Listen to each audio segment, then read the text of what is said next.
Subukin man ng panahon, mananatili sa'yo, Panginoon.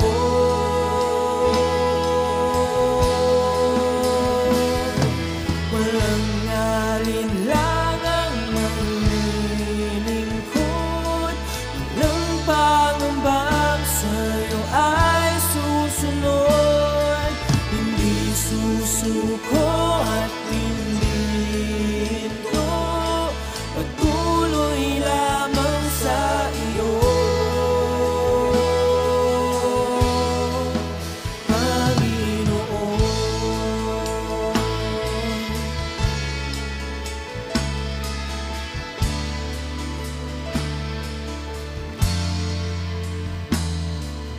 Ikaw ang aking paglilingkuran, kahit saan dalhin. Ikaw ay lagi kong susundin, anuman ang suliranin. Lahat ay aking kakayanin, pagkat ikaw ay kapiling. Subukin man ng panahon, mananatili sa'yo, Panginoon.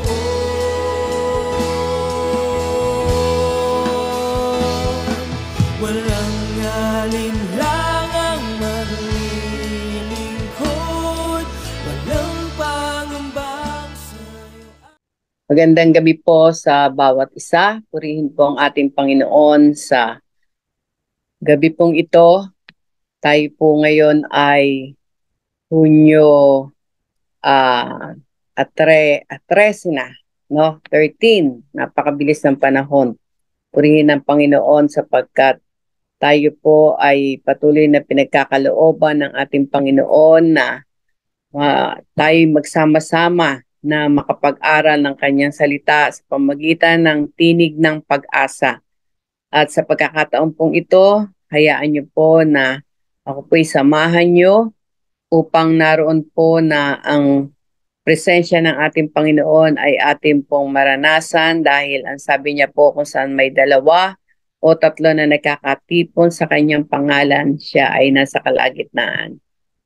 Sa oras pong ito, tayo po ay magpasimula ng panalangin. Imuko po tayong lahat at pumikit.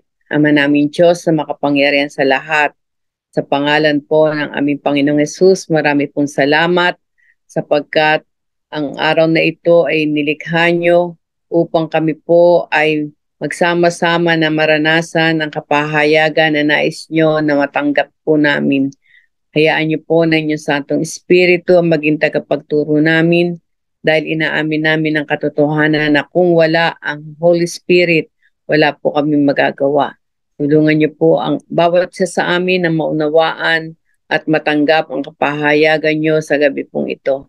Salamat po, nangkin ko po ang pagsama niyo, ang tagumpay sa lahat po ng aming gagawin, sapagkat ang lahat pong ito ay iniaalay namin sa inyo, at ang papuri, pasalamat, kalwalatian ay tangi sa inyo namin lagi ibibigay sa pangalan ng aming Panginoong Hesus. Amen. Amen. Thank you, Lord. Praise the Lord. Sa oras na ito, praise God, tayo ay darako sa ating pagsasaluhan na sabi nga sa tema ngayon na naroon na ibinigay ng Diyos para sa pamilya ng J. Blue, ay ang tema na kung saan ay matatagpuan natin sa aklat ng Hebreo, Kapitulo 12, talatang 1 hanggang 2. No? Hebrews chapter 12, verses 1 and 2. Amen. Buksan natin to, no? Ang sabi dito sa Hebrews chapter 12, 1 and 2. Tignan po natin. So, tayo po ay sa King James Version, New King James Version. Sabi po dito, praise the Lord. Wherefore, seeing we also are compassed about with so great a cloud of witnesses, let us lay aside every weight and the sin which do so easily beset us, and let us run with patience the race that is set before us. Looking unto Jesus, the author and the finisher of our faith, who for the joy that was set before him endured the cross, despising the shame, and is set down at the right hand of the throne of God. Amen. At Diyos po magpapala sa kanyang salita. Sa oras na ito, makikita po natin ang katotohanan, katulad po ng ating mga pinag-aralan, ng mga nakaraan, na ang bawat isa sa atin ay mayroong takbuhin na dapat matapusin o gampanan habang tayo ay nabubuhay sa mundong ito, no? At ang nais ng ating Panginoon na sa ating pagtakbo, no, ay naroon na tayo ay magkaroon ng assurance ng katagumpayan dahil hindi pinlano ng Diyos na tayo ay maging talunan. Tayo ay tinawag at pinili ng ating Panginoon upang maging sabi nga matagumpay na kanyang mga anak. At dito makikita natin sa verse 2 na sabi nga naroon na ang nais ng ating Panginoon na lagi tayong tumingin sa Kanya, looking unto Jesus, the author and the finisher of our faith. Napaka-importante po na tayo ay, sabi nga po, ay sa pagtakbong ito na inilaan sa atin ng ating Panginoon ay sa Kanya lamang tayo tumingin, sa Kanya lamang natin i-fix o ituon ang ating mga pansin. Bakit? Sapagkat tangi sa Kanya lamang natin makakamit ang tunay na pananampalataya, no? Yung pananampalataya na yon na kayang-kayang magpagalaw ng kamay ng ating Panginoon. Sabi nga, the importance of looking unto Jesus, it gives us the true faith that can move the hands of God. Kaya po ang nais ng ating Panginoon na naroon na sabi nga ay sa ating paglakad, sa ating patuloy na pagsunod sa ating Panginoon, tayo po ay naroon na sa Kanya lamang tumingin, hindi po kung saan-saan, upang naroon po na, sabi nga po, ay maranasan natin yung katagumpayan na may kaakibat na mga pagpapala, mayroong kaakibat na biyaya, pabor, lahat po ng mga magagandang bagay na nais ng ating Panginoon na maranasan natin. Kaya dito po makikita natin na yung pananampalataya na yon na nanggagaling sa ating Panginoon ay pananampalataya na una, ito po ay punong-puno ng pag-asa. Sabi nga, ito ay, sabi nga, yung pananampalataya na galing sa ating Panginoon, di ba? Sabi nga, He is the author and the finisher of our faith. Yung pananampalataya na galing sa ating Panginoon, ito ay pananampalataya na punong-puno ng pag-asa na hindi kayang mag-interrupt ang anumang pag-aalinlangan. Sabi nga, faith that is full of hope, the doubt cannot interfere, Katulad ng sinabi sa Hebrews 11:1 sa una, ang sabi doon, faith is a substance of things hoped for, Ito daw ay naroon na katiyakan ng mga ating inaasahan. Kaya makikita natin, ito yung pananampalataya na galing sa ating Panginoon, punong-puno ng pag-asa. At sa pangalawa, hindi lang pag-asa, ang pananampalataya na nagagaling sa ating Panginoon, sabi nga, faith that can see beyond the horizon, evidence of things not seen. Doon pa rin sa Hebrews 11:1, faith is a substance of things hoped for, the evidence of things not seen. Kaya yung pananampalataya na ibinibigay ng ating Panginoon, ito yung naroon na sabi nga, bagamat hindi pa natin nakikita sa ating pisikal na mata, pero ang ating spiritual na mata ay nakikita na, yung magagandang bagay na nagagawin ng ating Panginoon. No, kaya sabi nga ay faith that can see beyond the horizon, na kahit na pangit, no, ang mga kasalukuyang nangyayari, pero hindi ka doon nakafocus sa pangit na bagay. Kapag sa Panginoong Hesus ka tumingin, no, ang pananampalataya na alam mo na naroon na mayroon kang pag-asa at may gagawin ang Diyos, no, sa iyong buhay. Kaya ito yung pananampalataya na nanggagaling sa ating Panginoon, no? Kapag tayo laging tumitingin sa Kanya o nagtitiwala sa Kanya, ito yung pananampalataya, ito yung klase ng pananampalataya na ibibigay niya sa atin. Una, punong-puno ng pag-asa. Pangalawa, naroon na nakikita natin kung ano ang gagawin ng ating Panginoon. Hindi yung kung ano ang nangyayari, no? Kasi may mga minsan may mga bagay na para bang biglang nagkaroon ng kaguluhan, no? Na minsan hindi mo maunawaan, pero makikita natin dahil sa pananampalataya na ibinibigay ng ating Panginoon, mayroon kang kapayapaan. Still, nandun pa rin ang kapayapaan mo. Bakit? Dahil alam mo may gagawin ang Diyos. Amen? No? Kaya ito yon. Ito yung pananampalataya na nagagaling sa ating Panginoon. No? Kapag tayo ay tumingin sa Kanya. At ang pangatlo, sabi nga, faith that sabi nga, faith that can move mountains, no? Yun daw pananampalataya na nanggagaling sa Panginoon ay makakapagpalipat ng mga bundok. Ang sabi nga doon sa aklat ng Mark chapter 12 verse 20, no? Magkaroon man lang daw tayo kahit maliit na butil ng pananampalataya. Naroon na ito ay makakapagpalipat ng bundok, no? Kaya makikita natin na kakaiba talaga kapag ang pananampalataya ay galing sa ating Panginoong Hesus, no? We can move mountain, the faith that can move mountain, no? Kaya napakahalaga nito. At sabi nga, ano ba yung mga bundok na yon na tinutukoy?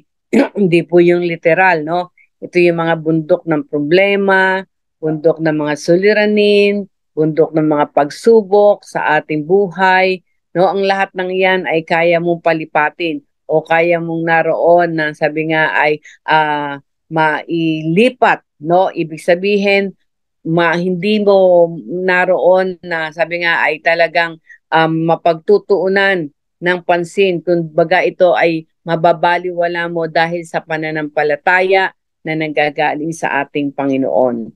Praise the Lord. At ang pang-apat, no, ang pananampalataya na binibigay ng ating Panginoon ay yung pananampalataya na sabi nga ay makikita mismo ng ating Panginoong Hesus. Ibig sabihin, ito yung pananampalataya na merong aksyon, no? Dahil sabi nga sa James, 'di ba? Faith without action is dead. Ang tunay na pananampalataya na galing sa ating Panginoon habang tayo patuloy na tumitingin sa Kanya o nagtitiwala sa Kanya, ito yung faith na mayroong kaakibat na action. Ito yung makikita natin sa buhay ng apat na kabataan, no, doon sa Mark chapter 2, na kung saan dahil sa pananampalataya na meron sila na galing sa ating Panginoong Hesus, no, bagamat naroon na mahirap na ang kanilang kaibigan na paralitiko ay mailapit sa ating Panginoon dahil nga punong-puno yung bahay na kung saan ang Panginoon ay nangangaral, no? Talagang sabi nga, full pack. Hindi na makita kahit sumilip ka sa bintana, ang pintuan halos sarado na ng mga tao, no? Pero dahil sa pananampalataya na galing sa ating Panginoon at taglay-taglay ng apat na kabataan na ito, no? Sila ay umaksyon. No? Sila ay umaksyon. Anong ginawa nila? Umakyat sila doon sa bubungan, tinungkab yung mga bricks, no? Bricks pa kasi noon ang bubong, no? At naroon na inihugos nila, no? Gumawa sila ng butas, no? At naroon na tiniyak nila na ang butas na yon ay kayang maihugos yung kanilang kaibigan na paralitiko at ito ay sa harap mismo ng ating Panginoon. Kaya hindi basta-basta talagang pinag-aralan, no?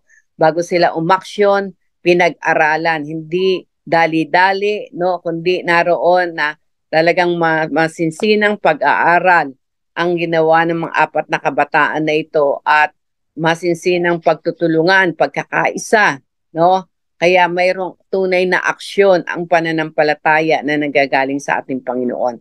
At dahil dito nakita yon, no? Sabi nga, faith that Jesus can see.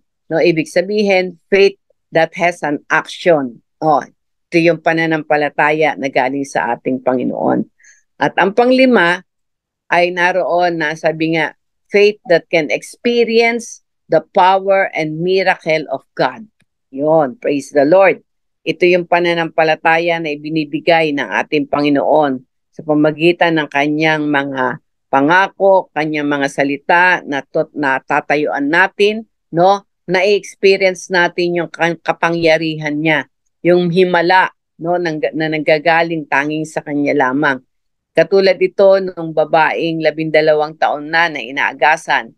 Makikita natin, no, na kapag ito ay sabi nga, sinishare, pinapakita nila, pinipicture nila na talagang ang babaeng ito ay halos hirap na, maaring sabi nga ay gumagapang, no, patungo sa ating Panginoon, hindi alintana na siya ay matapakan, masipa, o naroon na sabi nga ay matabig, no, dahil nga siya ay hirap na. Naalala ko nung ako po ay na-assign noon sa Laguna, no, Calamba, Laguna, meron akong naipag-pray na isang babae, yon 5 taon nang dinudugo. At alam niyo ba kung ano ang kanyang itsura na, no, payat na payat. At nung siya ay tinawag galing doon sa kwarto, hindi siya makapaglakad ng talagang straight or nakahawak siya, no, nakahawak siya doon sa wall, no, naroon na siya ay sabi nga gumagabay, no, doon sa kanilang wall bago makarating doon sa sala, no, at payat na payat, pero purihin ang ating Panginoon, no, pagkatapos ipanalangin ang babaeng yon doon sa taga-Calamba ay nagulat po kinabukasan ang kanyang mga mahal sa buhay dahil naroon po na nakatayo na at nakalabas na masyal sa labas, no? Siguro nasabik dahil nga hindi na siya halos makalabas ng kanilang bahay dahil sa hirap. How much more yung babae na yon na 12 taon nang inaagasan, katulad ng sinabi sa Biblia. Pero dahil meron siyang pananampalataya na galing sa ating Panginoon, no? Na dahil naroon na nakita niya yung himala ng ating Panginoon, na focus ang kanyang puso't isipan sa ating Panginoon. Kaya siya ay talagang kahit mahirap, kahit na halos gumapang na siya, dahil kung titingnan natin, sabi nga, naubos na yung kanyang kabuhayan, no? Pero ang babaeng ito ay naroon na sabi nga ay patuloy na lumapit sa ating Panginoon at nakatanggap ng himala ng kagalingan, no? Kaya ang tunay na pananampalataya na ibinibigay ng ating Panginoon habang tayo ay nakatingin sa Kanya, ito yung pananampalataya that can experience the power and miracle of God. Amen. Praise the Lord. At ang pang-anim, yung pananampalataya na galing sa ating Panginoon, sabi nga, faith that is ready to obey even there is negative circumstances, no? Ito daw yung pananampalataya na kung saan laging handa na sumunod sa instruction at direction ng ating Panginoon. Na bagamat naroon na minsan para bang napaka-komplikado ng mga pangyayari, pero hindi siya doon nakafocus siya sa salita ng ating Panginoon, sa instruction ng ating Panginoon sa Kanya, no? Katulad ng nangyari kay Peter, no, doon sa Luke chapter 5. Makikita natin si Peter, eksperto siya sa pangingisda, no? Pero doon sa pagkakataon na yon, umuwi si Peter ng sabi nga malungkot. Bakit? Kasi wala siyang huli. Wala silang huli, magdamag sila doon sa dagat dahil ang pagpuna nangingisda o naroon na namamalakaya no ay sa gabi no, sa gabi sila humahayo at doon sila nakakahuli ng isda. Pero kapag maaga na o umaga na, may liwanag na, naroon na hindi sila makahuli kasi maaring nakikita na ng mga isda o meron ng ibang pinupuntahang lugar ang mga isda. No? Kaya dito sa pagkakataon na ito, naroon na nakita ng ating Panginoong Hesus ang bangka ni Peter at siya ay nagsabi na kung pwedeng sumakay siya. At si Peter, bagamat dahil ang sabi doon, inaayos niya na yung kanyang lambat, pumayag naman siya na naroon ang kanyang bangka ay sabi nga ay sakyan ng ating Panginoong Hesus at ginamit yon para makapangaral ng salita ng Diyos. No? Sa pagkakataon na yon, maaaring si Pedro, no, dahil sa kanyang bangka nga sumakay ang ating Panginoon, nakinig siya, na-focus ang kanyang puso't isipan sa ating Panginoon, hindi na doon sa lambat na kanyang ginagawa, nililinis na, no, o inaayos na, kundi na-focus ang kanyang mga mata, ang kanyang mga tainga sa pakikinig ng ipinangangaral, binabahagi ng ating Panginoong Hesus. At matapos ang Panginoon ay mangaral, makikita natin dito na sabi nga ay humarap siya kay Peter at ang sabi niya kay Peter, Peter, launch out into the deep. No? Ihagis mo ang iyong lambat doon sa may kalaliman. Na ng pagkakataon na yon, medyo ginamit pa ni Pedro yung kanyang kaalaman, kaya sabi niya, Panginoon, magdamag nga po kaming ng isda pero wala kaming nahuli. Ngayon pa na maaga na, no? At malalim pa yung naroon na nais nyo na pag-anuhan ko ng lambat, tiyak na tiyak wala siyang mahuhuli. Pero, ang sabi ni Pedro, no? Dahil nga na-focus na yung kanyang isipan, yung kanyang mata sa pakikinig sa ating Panginoong Hesus, no? Naroon na sabi niya, pero dahil sinabi niyo po, ako po ay susunod. Yun nga, naroon na hinihagis niya yung kanyang lambat. At dahil dito, makikita natin talagang naka-harvest siya, nakahuli siya ng napakarami na halos sabi nga, lumubog yung kanyang bangka. Kaya ginawa niya, tinawag niya yung mga kasamahan niya ng mga wala ring huli. No? At naroon ang kanilang mga bangka ay halos mapuno din. No? Kaya makikita natin yung pananampalataya na ating makakamit o makukuha, no, na ibibigay ng ating Panginoon ay naroon na sabi nga ay handa, no? Handa na sumunod sa utos ng ating Panginoon. Ibig sabihin, bukas ang ating mga tainga sa kanyang mga instruction at direction. At dahil sa pananampalataya, susunod ka, no? Susunod ka. Bagamat naroon minsan para bang sa isipan mo ay imposible, pero sa ating Panginoon walang imposible, no? Kaya yun yung tunay na pananampalataya na nanggagaling sa Kanya. At ang panghuli, no? Bali ang pananampalataya na sabi nga ay ito ay yung naroon na pananampalataya na alam mo, no? Sabi dito, yan. Faith that leads us to depend to Jesus only for mercy, grace, and forgiveness, no? Yung pananampalataya daw na talagang magdidepende lamang sa ating Panginoong Hesus para sa pagpapatawad, para doon sa kahabagan, no? Alam mo na, sabi nga, tangi sa ating Panginoong Hesus lang yun makakamit. Ang example dito ay si Bartimeong bulag, no? nung ma-focus ang kanyang tainga, no, dahil bulag nga siya, pero ang na-focus niya sa ating Panginoon ay ang kanyang tainga. Narinig niya na ang Panginoon ay nangangaral o humahayo para mangaral at nagpapagaling, gumagawa ng himala, no, bumubuhay ng patay, no, nagkaroon siya ng tunay na pananampalataya na nanggagaling sa ating Panginoong Hesus. At dahil dito, makikita natin ano, talagang sumigaw pa siya. Sabi niya, Jesus, mahabag po kayo sa akin, no? Jesus, anak ni David, mahabag po kayo sa akin. No, naroon yung kahabagan ay kanyang hiniling sa ating Panginoon, no? Nandoon na natuto siyang magpakumbaba, no? Kaya makikita natin ang tunay na pananampalataya na nanggagaling sa ating Panginoon, hindi ito yung nagmamalaki, no? Hindi ito yung naroon na sabi nga ay nagkakaroon ng pagmamalaki sa kanyang sarili, no?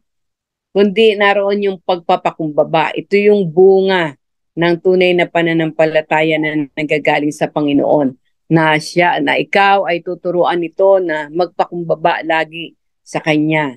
Tumanggap man tayo ng mga himala, nandun pa rin yung pagpapakumbaba natin. Tumanggap tayo ng mga pagpapala, nandun pa rin yung pagpapakumbaba. Ito yung tunay na pananampalataya na nanggagaling sa ating Panginoon. No? Kaya, sabi nga, we can endure everything if we have the faith that comes only from our Lord Jesus Christ. No? Sabi nga, mapapagtagumpayan natin. Kaya nga, di ba, sabi nga, He is the author and the finisher of our faith. No? Ang sabi nga po ay naroon na yung pananampalatayang yon ay naroon na ililid ka, no? We can finish the race that was set before us by our God victoriously, no? Victoriously. Kaya ito yung naroon na sabi nga, ibibigay sa atin ng pananampalataya na yan na galing sa ating Panginoong Hesus, na yung takbuhin mo, no, yung plano ng Diyos sa buhay mo ay malalakaran mo at ang bunga nito ay matagumpay, no? Yung katapusan nito ay tagumpay, hindi talunan, no? Katulad ng ating Panginoong Hesus, no? Laging siya ang ating example na dahil alam niya na mayroon siyang sabi nga ay ang tawag dito, mayroon siyang plano, may plano ang Diyos Ama sa kanya, kaya siya binigay dito sa lupa. Ay makikita natin hindi nawala yung focus ng ating Panginoon. Bagamat alam niya na talagang mahirap yung kanyang pagdaraanan, pero makita natin doon sa Garden of Eden, sinabi niya na Father, let not my will but your will be done, no? Naroon yung kanyang pagpapakumbaba sa Diyos Ama na wag ang kanyang kalooban, kundi tanging kalooban lamang ng Ama ang kanyang gawin. Ganin din po tayo. Kapag tayo laging nakafocus, nakatingin sa ating Panginoon, ito yung magtuturo sa atin na lagi tayong magpakumbaba, no? Humingi ng kahabagan, no? Humingi ng kanyang biyaya, no? Humingi ng pagpapatawad kung tayo man ay nagkakasala, nagkakamali. Hindi tayo tatalikod, hindi tayo naroon na sabi nga ay magmamalaki pa, kundi wala tayong magagawa, kundi magpakumbaba sa Kanya. No? Kaya ito po yung naroon na nais ng ating Panginoon na maunawaan dito sa looking unto Jesus, the author and the finisher of our faith, na sa ating pagtingin sa ating Panginoon, magkakaroon tayo ng tunay na pananampalataya. Ito yung sabi nga ay walang ibang makakapagbigay nito sa atin kundi ang ating Panginoong Hesus lamang. At katulad nga po nung na-share ko nung Sunday, tandaan natin, ang sabi nga, in the beginning was the Word, and the Word was with God, and the Word was God. And the Word turned into flesh, no? Nagkatawang tao ang salita. Ibig sabihin, ang salita ng Diyos at ang Panginoong Hesus ay iisa. Kaya nga sabi 'di ba sa Romans chapter 10 verse 17, faith cometh by hearing and hearing the word of God. Kaya pagpatuloy natin na sabi nga ang kanyang salita ay naririnig, no, pinagbubulay-bulayan, minemeditate, po magkakaroon tayo ng tunay na pananampalataya. Ibig sabihin, ang salita ng Diyos at ang Panginoong Hesus ay iisa. Po kaya purihin ang ating Panginoon sa gabing ito, no? Katulad po ng nais ng Panginoon na sa buwan na ito ng Hunyo, yung katotohanan ng salita na ito sa looking unto Jesus sa Hebrews chapter 12, no? Na naroon ang sabi nga, we must always look unto Jesus, the author and the finisher of our faith. At yung ating pagtatapos o yung ating naroon na sabi nga ay pagtatapos sa ating takbuhin na ginagampanan, tiyak na tiyak ang tagumpay, no? Tiyak na tiyak ang sabi nga ang pagkapanalo natin. Bakit? Dahil mayroon tayong pananampalataya na nanggagaling sa ating Panginoon.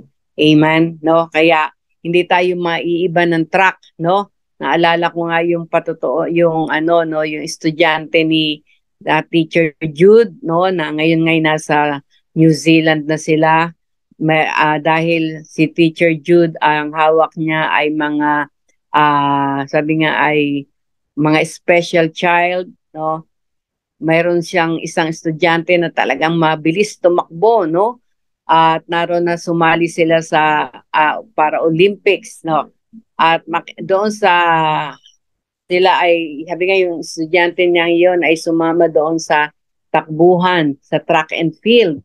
Sa track and field pala, kaya pala merong mga linya na yon, kailangan doon ka lamang, no? Habang tumatakbo ka, wag kang aalis doon sa linyang iyon, no? Yung kanyang estudyante, napakabilis tumakbo, pero sa kanyang pagtakbo, hindi niya namalayan na nawala na siya doon sa linya niya. Kaya pagdating doon sa finish line, hindi siya nadeklara na nanalo, no? Talo pa rin siya. Bakit? Kasi wala siya doon sa tamang landas niya na dapat takbuhin. Katulad din po natin bilang mga mananampalataya, kapag inalis natin yung focus natin sa ating Panginoon, yung pagtingin natin sa ating Panginoong Hesus, mawawala tayo sa ating linya o sa ating track, no? Kaya nga sinabing track and field na naroon na mawawala ka doon sa linya mo. At kapag nawala ka na sa linya mo, makikita mo, hindi mo makakamit ang tagumpay. No? Magkakaroon ng mga sigalot sa iyong buhay, magiging talunan ka, no? Kaya napakahalaga, you must always look unto Jesus, the author and the finisher of our faith. At tandaan po natin, dahil tayo ay makakatapos ng may katagumpayan dahil sa pananampalataya na nanggagaling sa Panginoon, makakamit natin yung reward na inihanda niya sa atin, no? And truly, Jesus is our great reward po. Kaya purihin po ang Panginoon sa gabi pong ito, no? Naroon po na minsan niya pa tayong pinapaalalahanan na sa mundong ito, dahil tayo ay tumatakbo, we are in a race po, we must not, wag nating hayaan na mawala yung ating paningin sa ating Panginoong Hesus. Nais natin na makatapos ng may katagumpayan, always look unto Jesus. Amen? Kaya purihin po ang Panginoon. Sa gabi pong ito, tayo po ay sama-samang muli magpasalamat sa ating Panginoon. Thank you, Lord. Salamat po, Diyos, sa kapahayagan na iyon na ipinagkaloob nyo, Panginoon. Hayaan nyo po na ang mga katotohanan na ito ay matanim sa aming mga puso, na ang pananampalataya lamang na galing sa inyo ang naroon na kinalulugdan nyo. Ang pananampalataya na galing sa inyo, Panginoon, na habang kami nakatingin sa inyo, ay naroon na ito'y magbibigay sa amin ng pag-asa. Ang pag-asa namin, Lord, ay punong-puno, Panginoon. Hindi ito mahahadlangan, hindi makakapasok ang doubt, O God. At ang pag-asa, ang pananampalatayang ito, Panginoon, ay Lord, makikita namin ang mga himala nyo, Panginoon. Lord, makikilala ka pa namin, Lord, sa mga circumstances na aming pagdaraanan, Panginoon.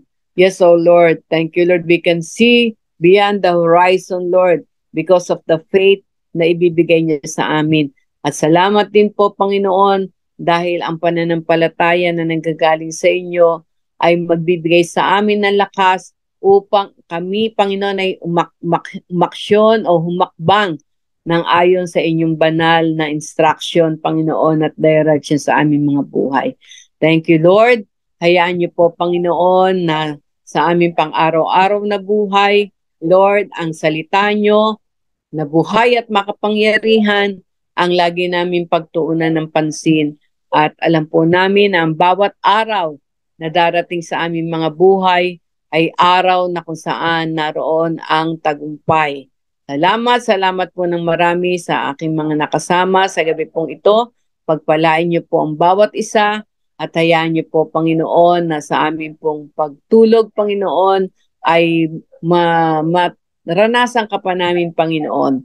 Salamat o Diyos, at sa mga susunod pa na mga kapahayagan nyo, Lord, sa pamagitan ng inyong mga pastor na ginagamit dito po sa Tinig ng Pag-asa, Lord, bigyan nyo kami ng excitement na makinig at makisama, Panginoon, hallelujah, sa pag-aaral ng inyong salita.